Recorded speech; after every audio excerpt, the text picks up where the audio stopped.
关注俄乌局势，当地时间7月17号，克里米亚大桥发生爆炸，造成平民2死1伤。俄罗斯当局指是乌克兰特工的恐怖袭击，背后更有美英参与。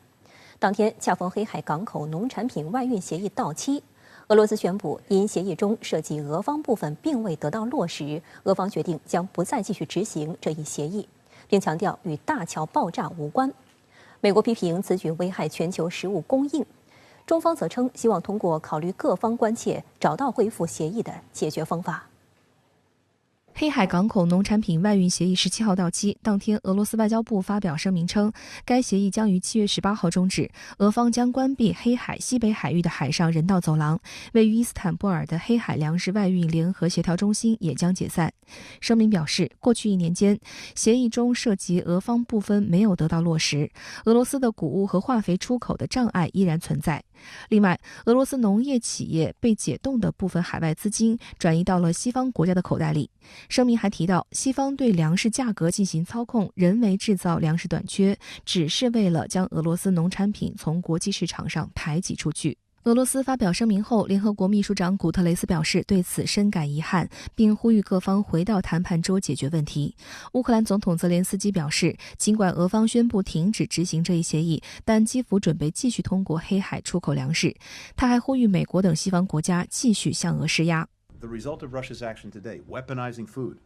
using it as a tool, as a weapon in its war against Ukraine. 俄罗斯和乌克兰都是粮食和化肥出口大国，双方冲突持续，令全球粮价和化肥价格双双飙升。联合国一度警告有引发饥荒的危险。去年7月，俄罗斯、土耳其、乌克兰和联合国代表在伊斯坦布尔签署黑海港口农产品外运协议，规定可从敖德萨等3个港口经黑海出口乌克兰的谷物、食品和化肥，由位于伊斯坦布尔的联合协调中心负责协调航运。俄罗斯则与联合国同日签署有效期3年的俄食品与化肥出口正常化谅解备忘录，2份文件为一揽子协议。自协议生效以来，已有近3300万吨谷物从乌克兰出口，超过半数送往发展中国家。俄罗斯总统新闻秘书佩斯科夫7月17号表示，该协议虽然事实上已经终止，但如果协议中与俄相关的部分能够被履行，俄方将立即恢复执行该协议。在18号中国外交部例行记者会上，发言人毛宁也就此作出回应。中方希望有关方通过对话协商，妥善解决国际粮食安全问题。中方愿同各方加强沟通合作，促进形成更多的国际共识，为确保世界粮食安全做出积极贡献。来自5所大陆高校的37名师生在台湾的参访行程进入第4天，马英九全程陪同，尽显地主之谊。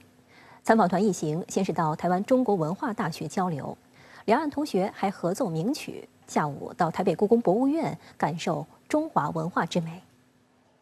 18号上午，大陆师生团一行到访位于台北市郊区阳明山上的中国文化大学。武汉大学历史学院学生孙林表示，走在台湾中国文化大学的校园里，有种熟悉的感觉。这所大学与他的母校一样，都在山中建大学。2所学校的学生都能体会到爬坡的日常，2所学校的建筑风格也都具有中式古典美。文化大学和武汉大学呢，在传统文化方面的重视，都是让我感觉到非常非常欣喜的。就是比如说文化大学的一些命名啊，大忠、大义、大慈、大雅，其实是让我感受到了我们两岸同胞是有共同的这样的一个文化积淀。在我来之前呢，我的导师呢跟我说，我们的两岸是同文同种同血缘。那在今天的这个交流过程中，尤其是我们在校园的这样的一个观光的过程中，我感觉到我们的文化交流确实是我们两岸文化交流的一个最大的公约数。在与校方座谈交流前，马英九基金会和校方特别安排了一场中式古典音乐会。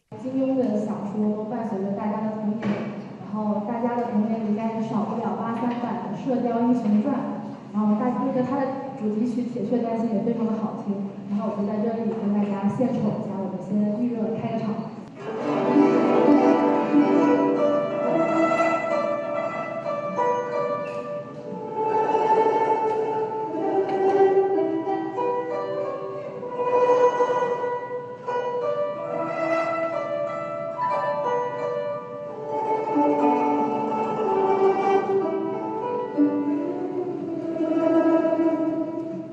深圳卫视注意到，这是一场两岸同学携手完成的音乐会演出。台湾中国文化大学的应届毕业生陈德文、陈嘉莲与北京大学中文系学生陈凯迪同台演奏古筝、琵琶名家名曲。继火遍华人圈的1983年版《射雕英雄传》主题曲《铁血丹心》之后，还有《汉宫秋月》《沧海一声笑》《花好月圆》等曲目。值得一提的是，在音乐会的尾声，北大学生陈凯迪用传统乐器中阮独奏一曲《可可托海的牧羊人》，表达对马英九及基金会盛情邀请大陆师生赴台访问的感谢之情。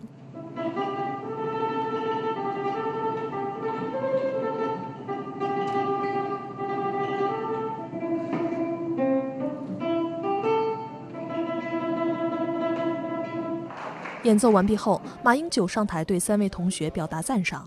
演奏《可可托海的牧羊人》的陈凯迪同学说：“当琴声一响起，他就感到两岸确实是同根同源的一个文化纽带。我们通过乐曲彼此的去交流，去联系了彼此，然后我们也共同的传承了中国的传统文化，让大家更多人了解到了我们中国的传统民族乐器。”可可托海的牧羊人是马英九喜爱的歌曲之一，由大陆音乐人王琦作词作曲并演唱，也在马英九的 K 歌单之列。今年7月13号是马英九73岁生日，在生日前几天，马英九与姐姐马以南等人到台北一家有现场乐队演出的餐酒馆聚餐庆祝。马家兄妹一行人简单用完餐点后，马英九十分高兴，上台连唱几曲助兴，其中就包括可可托海的牧羊人。马英九还不时地打拍子调动气氛，现场观众反响热烈。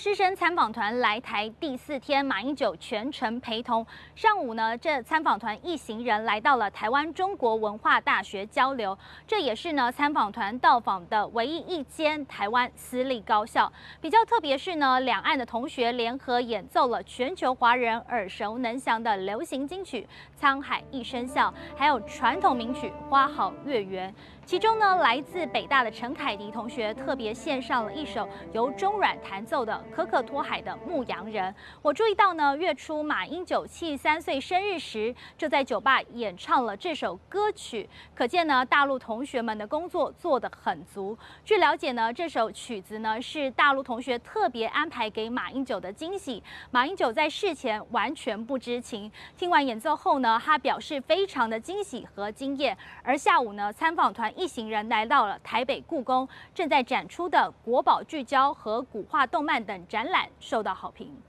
18号下午，在马英九的陪同下，大陆师生团前往台北故宫博物院参观。台北故宫方面由副院长黄永泰接待。台北故宫珍藏着来自大陆的70万件珍贵文物，翠玉白菜、肉形石等都是其中网红藏品。马英九特意引导来自大陆的老师和同学们一同观赏神似一块东坡肉的自然玛瑙肉形石。